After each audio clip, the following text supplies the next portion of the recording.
They say there are signs when your spouse is unfaithful. They are right. I just missed them till it was too late. My name is Robert. Everybody calls me Bob. I have a good job working for an engineering firm. I have just turned 31, married to Debbie. We have been married for 7 years, giving birth to the other love of my life, Isabel, or Izzy, as I call my 6-year-old daughter. I met Debbie technically on the rebound from her first and only boyfriend. They had dated for 2 years before the guy started cheating on her for not putting out. Debbie, like me, was very conservative when it came to dating. She wanted to wait till marriage. When she found out her boyfriend was cheating, she was devastated and dumped him. A friend brought her to one of our company picnics where we met just after she graduated from college. I later found out that it was a setup by one of her friends and one of my friends. We immediately hit it off. Knowing her history, I didn't make any advances on her right away. I wasn't a virgin, but I would never have been considered experienced in the intimacy department. 2 months into our dating, we were making out with a lot of rubbing over the clothes. Debbie surprised me by touching me intimately and asking me to take off my pants. She told me she wasn't ready for intimacy, but she wanted to try being more physical. Of course, I was thrilled. It took her a few more weeks before she would let me be more intimate with her. Debbie found she really enjoyed this kind of intimacy, both giving and receiving. It was just over 6 months from when we met that we agreed to marry. Debbie didn't make it to her wedding night as a virgin. 2 weeks after we were engaged, we were lying in bed after a night of drinking. Debbie's libido had always increased when she drank. Debbie had been intimate, but not fully. She moved up my body and told me she was ready. Lucky for me, I had purchased some protection to get ready for our wedding night, or that's what I told her. I was slow and gentle, but it was still uncomfortable for her. Our next intimacy session was so much better. We were close all night long, and that started us being very active. Debbie quickly went on birth control so we could be more spontaneous. After marriage, our intimate life was great but simple by most others' standards. It was confined to basic positions. I had no complaints, even if our variety had dropped off to little or nothing.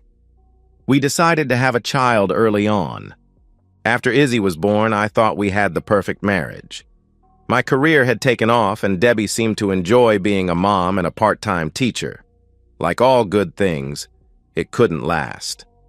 I never would have predicted that my perfect wife would cheat on me. Debbie had always been friendly with other men, but never the type to flirt or the like. I found out that her journey to cheating started at the neighborhood New Year's Eve party. The kids were all staying at one house with some teenagers babysitting, while the adult-only party was at another house. There were at least 20 couples with the drinks flowing. The hosts had mistletoe hung up around the house. There was a lot of good-natured kissing among friends. At midnight, everyone was kissing everyone, some more intense than others. Our good friends Tom and Jennifer were standing next to us at midnight. They have a daughter, Mary, the same age as Izzy. Jennifer is a doctor, while Tom does some contracting work part-time, which allows him to care for their daughter. Our daughters would often play together with Tom or my wife, taking them to activities. After Debbie and I had our midnight kiss, we kissed several other people near us. I kissed Jennifer in a polite, closed-mouth kiss on the lips. Tom and Debbie's embrace was more passionate. If I had been paying attention, I would have seen their tongues dancing in each other's mouths. The party continued for a few more hours. During that time, I lost track of Debbie for a period of time. When we got home, Debbie was very excited. Her enthusiasm, I thought, was the result of alcohol and some of the kissing. What I didn't know was that Tom had pulled into the kids' bedroom where they were close like teenagers. Debbie not only got her first touch of another man, but she gave her first intimate kiss that was not me. That was the start of their affair, the start of their secret getaways, the start of my perfect wife cheating on me. Debbie later said that didn't start being fully intimate till St. Patrick's Day. She had been intimate with Tom a few times, but it was after they were making decorations for a St. Patrick's Day party that they were intimate for the first time. I missed several signs that should have tipped me off. Debbie was secretive about her and Tom's time together. Izzy became tired of playing with Mary, but Debbie insisted that they continue to play together. Debbie's interest in intimacy with me had diminished. There were other signs, but I simply didn't want to see them. I thought her renewed interest in working out and dieting was to get in shape for me. I wasn't picking up on all the texting she was doing at strange times. If I asked about it, she just dismissed it that it was one of her girlfriends. They had been intimate for almost 3 months before I suspected. It was during close moments that my suspicions were finally aroused.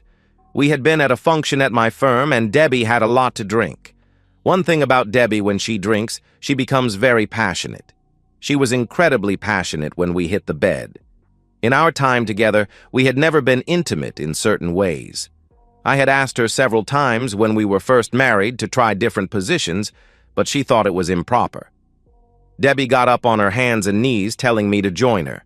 I joined her quickly, moving passionately when I could tell Debbie was getting ready to climax. To my shock, she called out, "Oh God, Tom, I'm going to climax. Keep moving passionately." I froze just at the moment she started her climax. I couldn't believe my ears. Debbie was too inebriated to realize that I had stopped being intimate. I withdrew, staring at her as she calmed down from her climax. Debbie curled up in a ball, falling asleep. There was no sleeping for me that night. I tried to rationalize her comment. I just didn't want to believe that my wife would cheat. There was no other explanation. I was thinking about all the time that she and Tom spent together. The next morning, I simply asked her about being intimate in different ways, and that we had never done that before. The look on her face confirmed something was up. Her face went pale before she blamed the alcohol, but the stammering and the look of panic on her face told me she was lying. "I did some research on how to tell if your spouse is cheating on you. One of the first suggestions was to check the spouse's phone and email. I shouldn't have been surprised that when I checked her phone when she was in the shower, it was password protected. We both had passwords on our phones, but we both knew each other's, or did. The password I put in that I thought was hers didn't work. I thought through the other signs that included diminished intimacy in bed. We certainly had that, but I blamed myself for the long hours I was putting in at work. The site I looked at said to watch the laundry. If your sheets were being changed more often and laundered more often, there might be a reason that more activity is happening on them than you know. It wasn't our sheets, but I had noticed that the guest room sheets were in the laundry quite often. We always did laundry on Sundays. In the hamper, I found sheets from the guest bed. The smell was faint, but unmistakable. I didn't want to believe it, but everything was pointing to my wife being unfaithful. I tried to convince myself that I misheard her, or it was just a drunken fantasy. My logical suspect, of course, was Tom. They spent a lot of time together, and it was his name she called out. The Memorial Day neighborhood party was 2 days away. Tom and his family would be there. I was going to watch for any signs, hoping that I was just overreacting. It was the annual party at the clubhouse to celebrate the opening of the pool. The kids were playing, and everyone was having a good time except me. I was watching Debbie and Tom's every move, trying not to be obvious. I thought it was just my imagination projecting what I wanted, or didn't want, to see between the two. There were constant looks between the two, each time checking to see if Jennifer or I were watching. Twice my wife scurried off, saying she had to go to the bathroom. Not surprisingly, Tom waited a minute and announced he had to go. The third time, I discreetly followed. I watched as Tom walked right past the bathrooms, going into the utility closet. I snuck up, standing next to the door where no one could see me. The door had vents in the bottom that allowed me to hear what was going on inside. At first, I just heard muffled sounds. It was Tom's voice I heard telling my wife how much he needed her and couldn't wait any longer. There was more rustling when I heard my wife's voice for the first time, confirming my fears that she was in there. "Tom, I want you too, but we can't be intimate here. Bob's been watching us like a hawk. I think he suspects." A sound from both told me Tom had moved closer to her. "Oh, this feels great. He has no idea we are being intimate. It's his and Jen's fault anyway. If they are going to be too busy with their work to satisfy us, they deserve for us to be intimate. Oh, this feels incredible." Debbie moaned as I heard the sound of slapping. Debbie's voice cut me deeply. "Oh yes, be intimate with me, Tom, and finish inside me." I walked away before I had to hear them climax. I was in shock, probably looking like a zombie. I made my way back to the party, finding Jennifer. She immediately asked me what was wrong. I told her I wasn't feeling well and was going to go home. I asked her to tell my wife. When I got home, I threw up. I lay on the couch for about an hour feeling sorry for myself. "Forget this," I said to myself. My fears had been realized. I was well past denial. Now I was upset but didn't know what to do. I wanted justice, and I wanted proof. I was going to find out where they were being intimate and when. Debbie came home several hours later with a concerned attitude. She asked how I was feeling. Being gone so long, I wondered how many times they snuck into the utility room to be intimate.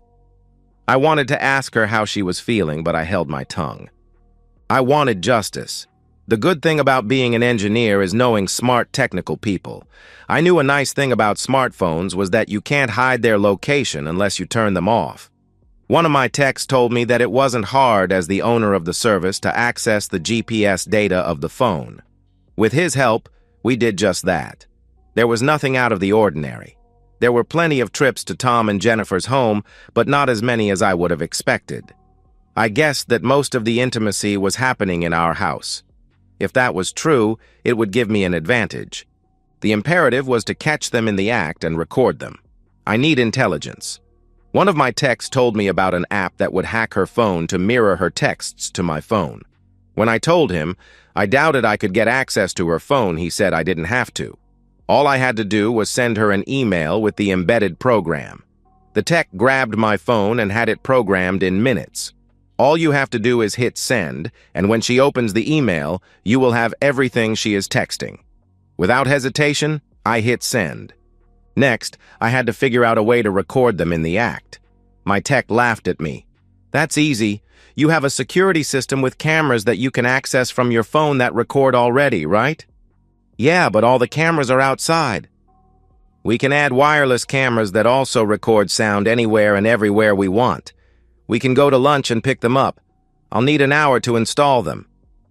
I had the perfect opportunity. Izzy was starting dance camp on Wednesday, and so was Mary. Debbie would be taking her that day. I was certain they were going to use the time the girls were at dance camp to be intimate, but the time to take and register Izzy would give my tech just enough time to install the cameras. My plan was coming together. On my way home, I stopped at the electronics store to buy the cameras I was told to get. When I was in the checkout lane, I received a ding on my phone. Debbie had opened my email and the app had been installed. I had to turn the sound off so she wouldn't know I was getting her texts at the same time she was. Izzy was prancing around excited about her dance camp. I tried to feign excitement, but it wasn't working. Once Izzy went to bed, I retreated to my office, giving Debbie time alone, thinking she would text Tom. I was right. They got into a big conversation. She was sending him pics while he sent her pics back. I was expecting to see something, but he looked just as average as me. Tom was excited about them dropping the girls at dance camp before coming to our house to be intimate. Tom was glad that the camp went all day. He was looking forward to spending the day being intimate with my wife. Debbie told him that she wanted to get there early so they wouldn't have to wait in a long line for registration. She was just as anxious to back home and be intimate with Tom. With the registration time, my tech and I should have just enough time to install the cameras. My tech met me at the McDonald's where I parked my car. We waited up the street till Debbie and Izzy rolled by. My job was to put up the 6 cameras while the tech did the programming. The programming was the hard part. They were motion activated and could also be activated by remote. I put them in the kitchen, living room, the basement, our bedroom, and 2 in the guest bedroom. I figured the guest bedroom was where they would do it. We made it just in time. I watched on my phone as 2 cars pulled into the driveway. When I got back to the office, I tried to pull out my phone to see if they were being intimate. I couldn't do it. I would have to wait till I got home. The key to making the plan work was for me to keep my cool. I tried, but couldn't help but ask some sarcastic questions to Debbie about enjoying her day. The panicked look on her face was enjoyable, but I had to stop if I was going to get the justice I wanted. I retreated to my office again after Izzy went to bed. I watched as the outside cameras documented them pulling into the garage. Once inside the kitchen, they were in an immediate embrace, kissing and grabbing at each other. They didn't stay long in the kitchen, quickly moving upstairs to the guest bedroom. The sound was muffled, but the picture was very clear of them stripping their clothes off. I fast-forwarded through their kissing and Debbie being intimate with Tom. The nauseous feelings came streaming back when Debbie got on her back, letting Tom move closer to her. I should have known it was going to happen, but I got even more upset when she allowed him to finish inside her. The funny thing was, while I was watching them be intimate, they were blowing up the text messages on how great their intimacy was. Debbie did say something to Tom about me acting strange. Tom just dismissed it, was clueless, and knew nothing. I couldn't watch the rest, but I knew I had them. I wanted a better sound. Early the next morning before work, I adjusted the cameras in the guest room in a manner that would allow me to hear them better. At work the next day, I watched on my phone to see their cars pull up like the day before. Right on schedule, they went up to the bedroom. In the privacy of my office, I watched them get ready to be intimate, and the sound was good even over the phone. I knew I had gone a little too far with my sarcasm, and Debbie was on edge. "I tell you he knows something. I can tell," Debbie said. "Forget him. Even if he suspects something, he can't prove a thing. He's where he always is, at work like my wife. They are too clueless to know that while they work while we are intimate," Tom said, laughing. "Don't you love the fact that their hard work is paying for us to be able to be intimate like rabbits?" Tom moved closer to my wife and she bent forward. I had seen enough for now. I had my proof, but now the question was what to do with it. Our marriage was over and I wanted to make her realize the consequences. I decided to go to an attorney to figure out the best way to end it. As upset as I was at Debbie, I knew this was going to be hardest on Izzy. One of my techs suggested a good lawyer for just my kind of case. He wanted to see me right that same day I called. I showed the lawyer some of the video and text messages. He was confident, "We can make her realize the consequences." He told me that our state was a no-fault state, but to keep the videos private, he was sure she would agree to anything. I told him I wanted everything I could get. The lawyer suggested that I contact Jennifer and get her in on the plan. It would be more effective to hit them both at the same time. He gave me the number of one of his colleagues who would represent her.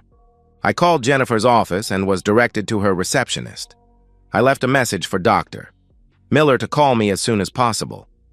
Not 10 minutes later, my phone rang with Jen on the line. "What's wrong? Is everyone okay?" "Jen, we need to talk." She immediately asked if everyone was okay. I told her that everyone was physically fine. Her tone sounded like she knew what was coming. She told me to be at her office at 5 to meet after her last patient. When I walked in an examining room, she shut the door and spoke first. "That guy is cheating again, right?" "How do you know?" I asked. "I know my work takes up a lot of my time, but I'm not clueless. I was getting suspicious about all the time he was spending with your wife. He thinks he is so slick. Tell me you have proof." I pulled out my phone and showed her a couple of short clips of our spouses being intimate. "He's finished. That guy is finished." "The way you said that, I take it this is not his first time." Jen took a deep breath. "First, second, or third? After the last time, I told him no more, or it was the end. My lawyer drew up an agreement that if he cheats again, he forfeits any claim to our marital assets." "Doesn't sound like you need the lawyer mine recommended." Jen smiled. "No, but I will have mine contact yours so we can make a coordinated attack." I told her all the evidence I had, including texts and video. She was impressed with how I accessed Debbie's phone and recorded their intimacy. As painful as it was going to be, she suggested that we collect another week or two of evidence before we act. Jennifer assumed correctly that I was seeking a divorce, given I had already consulted an attorney. We swapped cell numbers and I gave her my lawyer's contact information. I barely got in the car when Jennifer called me. She had called her attorney who would need 2 weeks to prepare to properly confront Tom. I guess being intimate so much during the week, they need the weekend to rest. According to their texts, Debbie wanted to take the weekend off so she didn't arouse my suspicions any further. They planned to resume their intimacy come Monday. Sunday night, Jennifer texted me that she needed to talk to me. I was afraid there might be a problem or she was having second thoughts. I shut the door to my office and called her. The plan was still on, but she said she wanted to remind me to play it cool, and she curiously said under no circumstances should I be intimate with my wife. She also said I shouldn't kiss her either. That was not a problem. I was disgusted by being near her anymore. When I got finished with the call, I noticed that Tom had texted Debbie some more pics. He was excited that with the girls in dance camp all week, they would have intimacy camp all week. I actually got upset when I looked at the pics he sent her. I expected him to have something that she couldn't say no to, but he was average at all, looked like an average size, like mine. Their routine was the same every day. Drop the girls off, go back to our house, and be intimate. It was hard watching them be intimate every day. It was even harder listening to him brag about what a good lover he was. Debbie rarely said anything, but one day she did say that she was finally getting enough intimacy to satisfy her needs. Jennifer asked me to meet her for lunch on Friday. She wanted to go over the plan. She had met with her lawyer and everything should be in place by the end of next week. Her lawyer had talked to mine. The plan was to hit them at the same time, have divorce paperwork ready for them to sign with the threat that if they didn't, the videos would go public. Jen again warned me not to be intimate with Debbie. I told her there was no need to tell me that. I had no interest in even touching her. I asked her why, and she said it would send the wrong message to Debbie. That weekend, Debbie slept in most of Saturday morning till afternoon. She said she wasn't feeling well and didn't exactly look well. According to some texts between Tom and Debbie, Tom wasn't feeling well either. On Sunday night, Debbie told Tom that she wanted to rest on Monday, and maybe they could get together on Tuesday or Wednesday. On Wednesday, once at work, I pulled out my phone to watch the cameras. Right on time, Tom showed up. Even though they didn't feel well, they were going to try to be intimate. They both got naked, but I noticed Tom wasn't ready. I heard Debbie say, "I'm not sure I can do this, I'm really dry and uncomfortable." Tom asked her if she would just be close to him. Debbie tried in vain for several minutes. Suddenly, she ran to the bathroom where I could hear her being sick. Debbie wasn't giving up so easily. She tried till she got tired. Tom finally asked her to stop. He was uncomfortable. Thursday morning, Debbie said she was feeling a little better, but was walking awkwardly. I watched intently from my office when Tom showed up at the house. Debbie stopped him in the kitchen. "We can't be intimate today. I'm very dry and it's painful." Tom didn't argue. "I don't think I could anyway. I'm in pain and I don't think I can be ready. I don't know what is going on." They talked for a while till Debbie accused him of giving her an STD. Tom got defensive and left. I called Jennifer, who didn't act surprised or concerned when told her about their illness. We finalized the plans to confront our spouses on Friday. The kids had their final dance class with a little performance. Their grandparents were attending and we had planned on them going with them for the weekend. This wasn't unusual, so neither Debbie nor Tom were suspicious. Jennifer told me that she had notified the police to be outside when she confronted Tom. She feared that Tom would get violent when she showed him the evidence. He had in the past. I had almost everything I needed prepared before I left for work Friday morning. The paperwork was ready, and I had my videos set up. I had packed 2 suitcases for Debbie and hid them away. We got a little delayed after the dance performance. My parents were concerned with how Debbie looked. We stood there and talked for over half an hour while Jennifer and Tom left right away. I drove fast and took a shortcut beating Debbie home by a few minutes. I quickly got my presentation ready, including putting out the suitcases. Just as Debbie got home, Jennifer texted me. She had already confronted Tom. As she feared, he got violent, hitting her. The police were right there, stopping him before he could do any harm. Tom was going to jail. She had a few bruises and cuts, but nothing serious. Debbie walked in just as I read Jennifer's last text. With Tom in jail, I was certain Debbie had no idea what was about to hit her. "Debbie, can you come into the living room?" She walked into the room, noticing the 2 suitcases by the wall. "What's with the suitcases?" she asked. "I'll tell you in a minute. Have a seat in the chair. I have something to show you." I hit play, turning the screen on the TV. Up popped a screenshot of a text conversation. Tom, "I can't wait to be close to you again." Debbie, "God, yes. I'm aching to be with you again." Tom, "I'm ready whenever you are." Debbie, "I want to be with you as much as I can. Bob just doesn't do it for me." Debbie stood up. "What the heck is this?" I hit pause. "Please sit down. All will be clear in a moment." Debbie continued to stand with her hands on her hips. I insisted. "I said sit down." She sat down, starting to say something. I put my hand up to tell her to stop. I hit play again. Upon the screen, a shot of our guest bedroom appeared, then faded to Debbie and Tom unclothed in the bedroom. I watched as Debbie gasped, putting her hand to her mouth. The picture zoomed in on an unclothed Tom standing next to the bed. They are too clueless to know that while they work while we are intimate. The picture faded to a compilation of the 2 being close.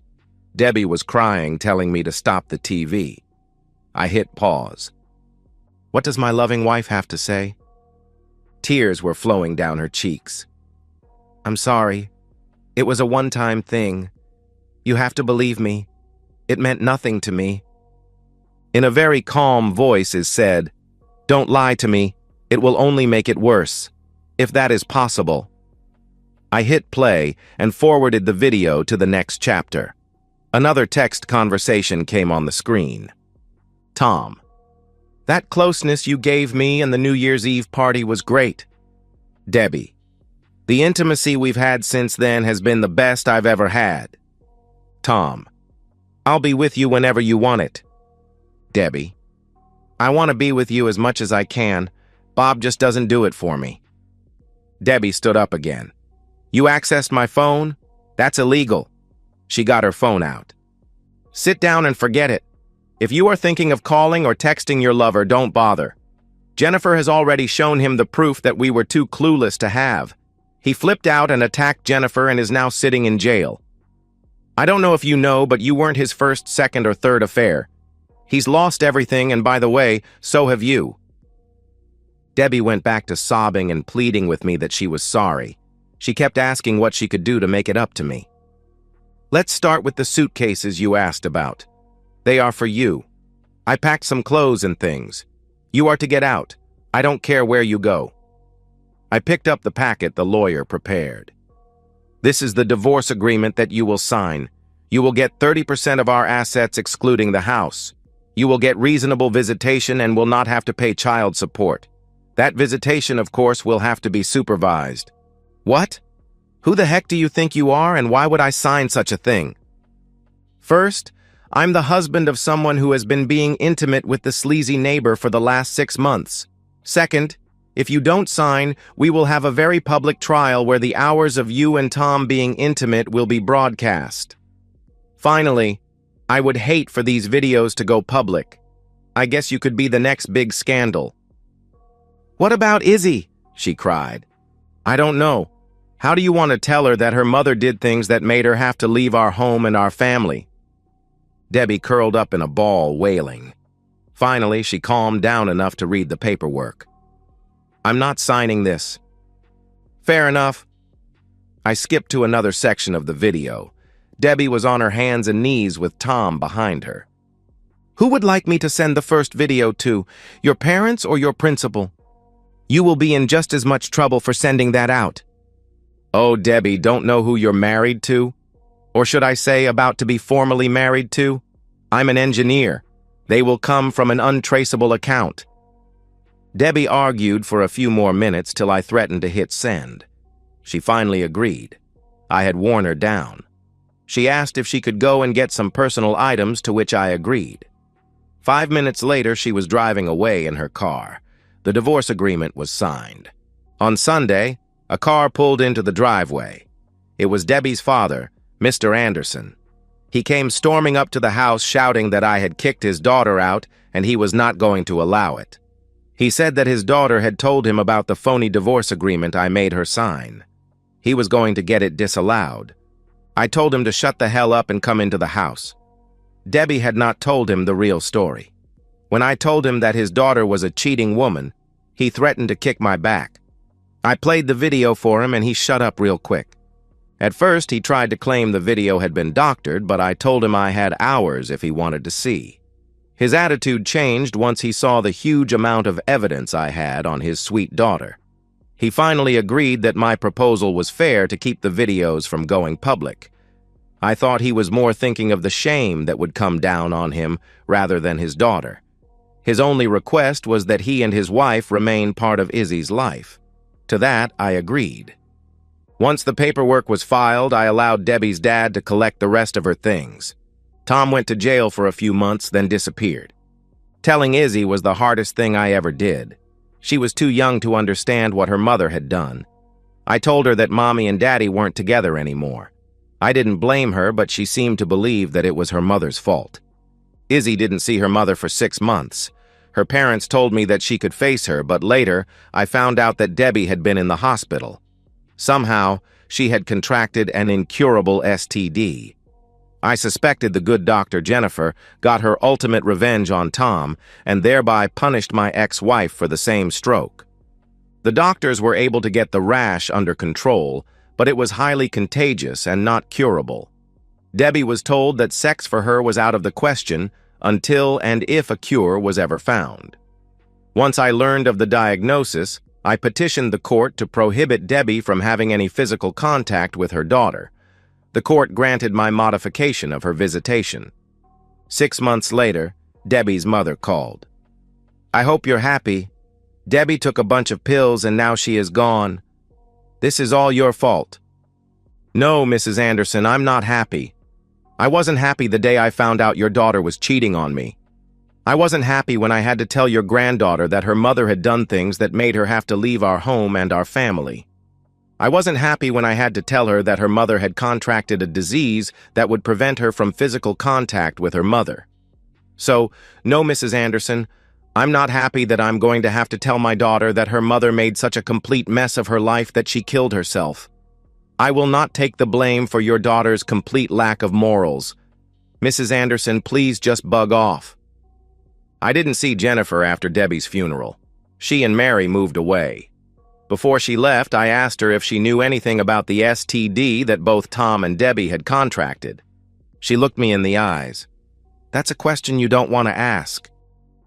And that's the end of today's story. If you enjoyed it, please give this video a thumbs up and drop a comment below. Your support helps the algorithm push my content further. If you're new to the channel, don't forget to hit that subscribe button. It really helps me keep creating more stories for you.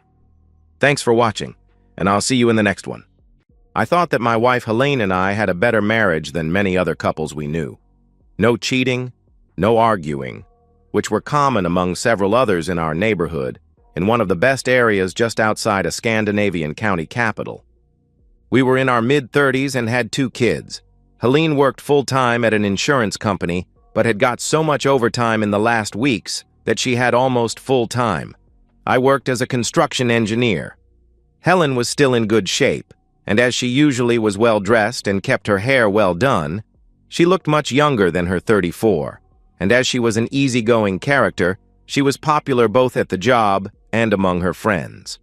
I was still in hot love with her, and had always done my best to be a good husband during our marriage. But times were going to change, unfortunately, not for the better.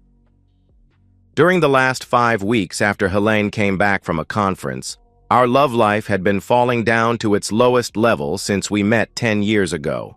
It began with those worn-out expressions, usually used in jokes as headache and too tired after a hard day at the job. And then when I got too fed up by her increasing lack of interest for intimacy in the marital bed, I decided to take a time out from it. She never made any attempts to do anything about it. I think she didn't care. I had noted even some other minor changes in her behavior, such as shorter skirts, more makeup, and her hair done more often than before. I am not so stupid that I understood that something was wrong and began to search for clues but could not find anything. Of course, I accused her that something had happened at the conference, which got her to skip our marital intimacy and give all her love to some Casanova she met at the conference. She denied that anything had happened neither at any conference nor afterwards, and accused me to be paranoid because she worked hard to be promoted at her job. My question was, if she had to do her hard job in some jerk's bed, got her mad. I even tried to get her by surprise, and one day when she phoned me at my job about a problem she had with her car, I said, "Have you asked him?" She said no, and then shouted, "What the hell did you say?" "Just a joke, my love." I replied with a laugh, but had got my first little clue. One evening, when she had left her key ring on a bench in the hall, I noted an extra key on it. She usually had one for the house, one for the garage, and one for her car. When Helene took a shower after her jogging tour, I took the ring to my den, took several close-up photos of the unknown key with my digital camera, mixed some plastic padding, and took an imprint of its both sides. The next day, I went to a locksmith who told me that the key was a standard key to an apartment in an old house. No problem to do one after the imprints and the pictures. Thereafter, I tried another trick. One Wednesday morning, I told her that I must be away overnight, but went home at 7 o'clock in the evening without connecting her and telling her that my overnight stay was canceled. Now I got my first real clue. She had been dressed in a beautiful black short party dress for going out in the evening, which she didn't tell me when I phoned her at 3 o'clock. I pretended to be glad and told her, "Good news, my love. Didn't have to stay overnight. Are you going out, my love?" Then Helen's cell phone, which lay on a cupboard in the kitchen, rang, and as I stood closer, I took the call before she could take it and replied with a pretended feminine voice, "Hi." A male voice at the other end said, "Hello, darling, are you ready to go?" I got too angry to pretend to be Helen any longer and shouted, "Bug off, jerk! I'll castrate you!" The line got dead. Then I turned towards the now a bit pale Helen and told her, "Your boyfriend called me darling. Is the damn jerk by? However, I'm afraid he canceled your date." "Wrong number, of course, you silly rude idiot. You ought to know that my so-called boyfriend only exists in your dirty imagination," she replied. "Okay then. Where are you going tonight in that such outfit? If you've got a babysitter and the lover boy doesn't dare come and catch you, maybe you and I can go out to celebrate something." "We don't have anything to celebrate," she replied. "We can get something. What about a happy divorce?" "I don't go anywhere with you when you begin to yell about divorce without any reason at all. I intended to go to Lena for some gossip, but when you are such a jealous jerk, it's better I'll stay at home and never go out." "I've never denied you to go anywhere. I only asked because I thought that a husband is allowed to know where his wife is going. And do you think that I'm such an idiot that I do believe you are dressed up and get your hair done when you are going to a neighbor for a gossip? You had a date with that damn jerk that has been having an affair with you since the damn conference. Please correct me if I'm wrong." Now she had begun to cry when she replied, "You are totally mad, really mad indeed. I don't go anywhere. I'm going to bed, and you can forget all your thoughts about anything in the bedroom for a long time. Pay the babysitter and send her home when she comes. Good night." Now I had got my clue and decided to find out who the damn jerk was before I kicked the cheating woman out of my house. Some men get excited and love their wives even more when they find her cheating and are happy getting sloppy seconds. But that's not my style. I was only disgusted. The next day, Thursday, I returned home after lunch with 2 cassette tape recorders I bought in the morning. An advanced model with a small but efficient microphone, which is easy to hide. They got activated by sound over a certain level and had a capacity for 2 hours of sound each. I hid one in the kitchen, and another in the living room where she usually sat when she talked on the phone. I didn't bug the phone line because she knew that I used to tape my work calls when I was discussing measures and such things. Helen knew that, and therefore I expected her to use her cell phone. I even checked the ring binder where she kept her salary statements and found out that she had almost no paid overtime at all. That explained why she didn't need to invent any girls' night outs when she met him. She did it during the daytime and had always been at home before me, so I didn't have any clues. That afternoon, she was expected to be home about 1 hour before me, so she had time to talk on her phone if she wanted. When I came home, she was still angry about her yesterday evening fiasco and didn't say many words to me during the evening. At Friday lunch, I drove home and changed cassettes in the tape recorders and listened to those from yesterday. Nothing of interest in the kitchen, but better luck in the living room. No, I didn't go. Tony came home unexpected when I was dressed and almost ready to go. Tony took my cell phone and pretended to be me when he rang. Yes, Tony got mad and threatened to castrate him. No, he didn't dare to come. Thank God for that. Yes, he got nightmares the whole night. Yes, Tony can be very macho. No, he didn't do anything to me. No, Tony is good man. Yes, I love Tony. No, I can't skip him yet. Yes, I still love him very much. Yes, I love Tony too. Of course I love him. He is my husband and the father of my children. Yes. Now I regret that I have neglected Tony too much, so he got suspicious. Yes, I got a shock when Tony mentioned divorce. Yes, he accused me of cheating. But Tony will never get any evidence, and he will be well rewarded when my affair with him is over. No, I still love him very much, but I have to let Tony be number one for a while so I can save my marriage. Yes, he understands that my marriage is in danger, and a divorce I too high price for our love.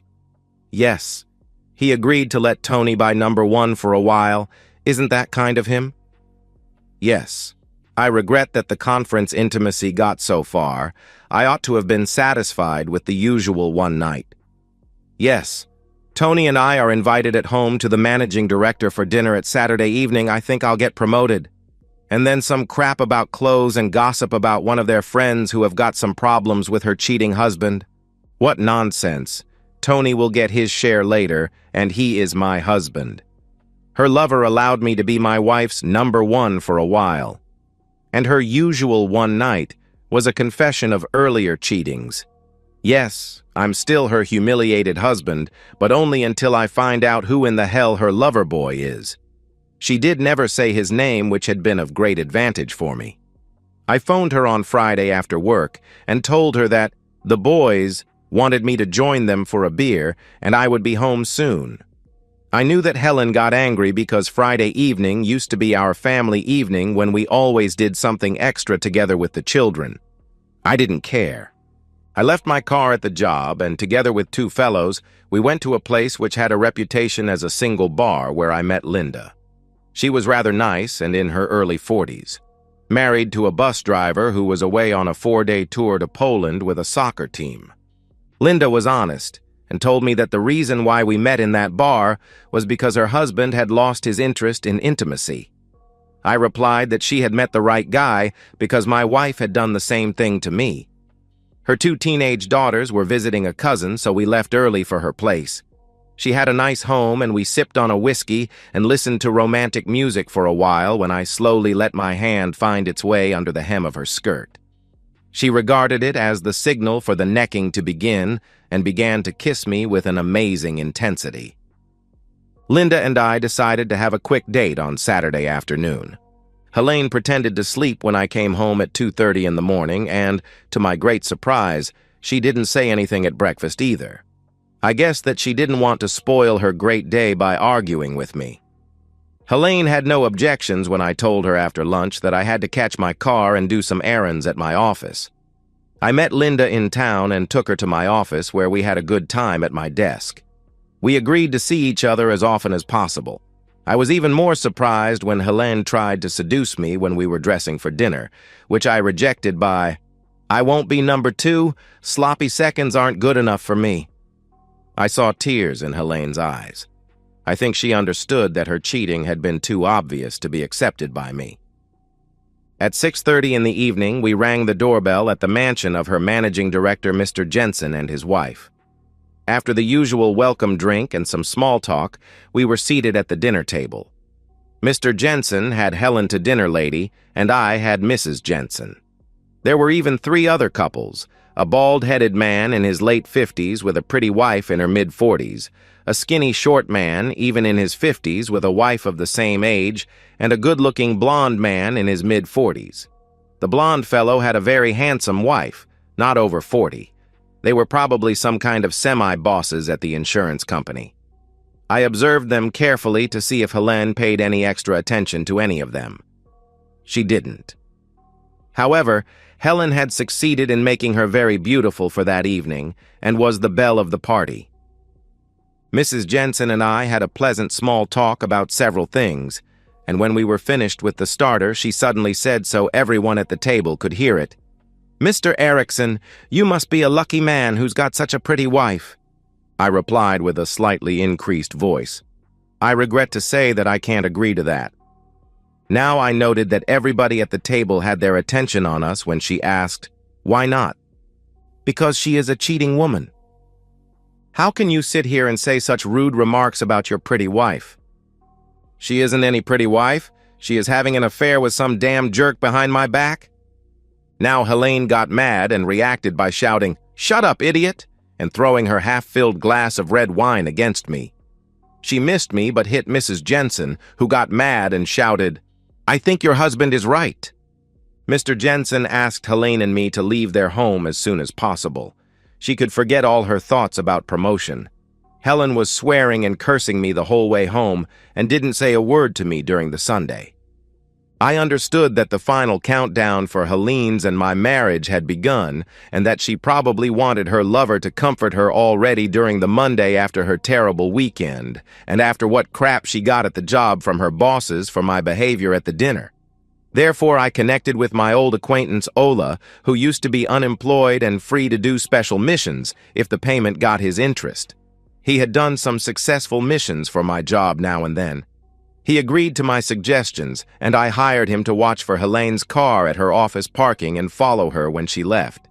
Even if she left in some other car or walked away, his job was to tail her. I had guessed right. At 2:30, Ola rang and told me that Helene was away in her own car.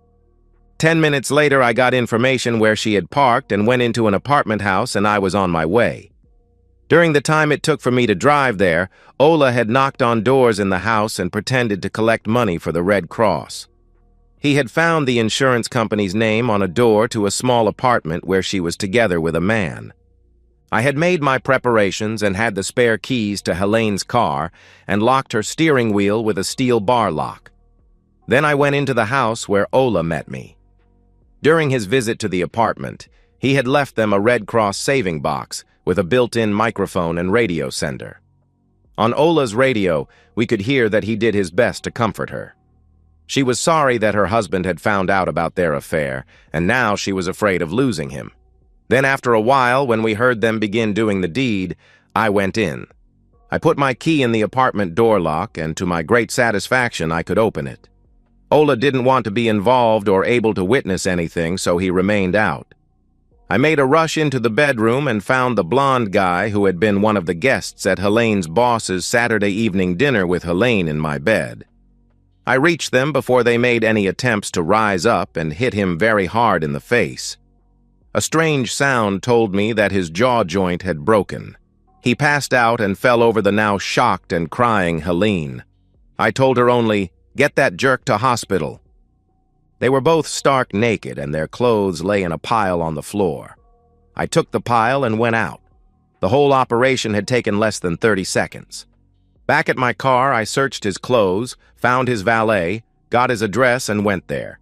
He lived in a nice house in a popular area. I phoned his home number, and when I didn't get any answer, I rang the doorbell. No answer even there, so I took his key and went into the house with his and Helene's clothes. In the house, I went to the master bedroom and laid Helene's clothes in good order on his wife's bed and his clothes on his bed so it looked like 2 people were lying in the bed. Then I went home. I had done what a real man ought to do. Helene had her purse with her cell phone, money, and car keys left, but the car was impossible to drive with the extra steering wheel lock, so she had to call a friend for clothes or take a taxi dressed in something she could find in the apartment as a curtain or a sheet. After 2 hours, I noted her friend Lena's car on my driveway, and Helen, in clothes I've never seen before, came into the house. To my great surprise, she didn't start shouting and swearing, just said in a low voice, "Leif is still at the hospital. He is severely wounded and can neither speak nor chew any food for many weeks." Not so good for him, but I suppose he's got so many good times since the damn cheating conference, so he thinks it's worth it. Then she asked, "Where are the clothes?" "On Leif's marital bed." "Oh my God, how can anybody be so cruel?" she questioned. "Not difficult at all if a man is humiliated and forced to a painful divorce. If he is not a poor wimp, it is his damn duty to get some revenge or be regarded as a laughingstock," I replied. "Who's talking about divorce?" "I'll forgive you everything," she said, and began crying. And my decision is irrevocable. The countdown of our marriage was finished. To my great surprise, Helene didn't want a divorce, but the court was on my side, and 6 months later our divorce was final. If her cheating at the conference had been limited to a quickie, or even a night in the worst case, I would have forgiven her. But a long-lasting affair with Leif as number one was too much to take. Leif's wife was shocked when she found the clothes on the bed, and she divorced Leif, who had a difficult time until his jaw got healed. Helene and Leif bought an apartment together, but separated after only 6 weeks and sold it. Secret loving during working time may be romantic, but living together as a family is a bit different. Linda used to visit me for lovemaking when her husband was away. Then he began to attend therapy sessions for his problems and got an increased interest in intimacy. Linda is now a happy, faithful wife, doing her best to help him. We are now average family friends with my new girlfriend and her husband included. I have met Carolina, a 31-year-old newly divorced beauty. We are dating and have a good time together. Who knows what can happen? And that's the end of today's story. If you enjoyed it, please give this video a thumbs up and drop a comment below. Your support helps the algorithm push my content further. If you're new to the channel, don't forget to hit that subscribe button. It really helps me keep creating more stories for you. Thanks for watching, and I'll see you in the next one.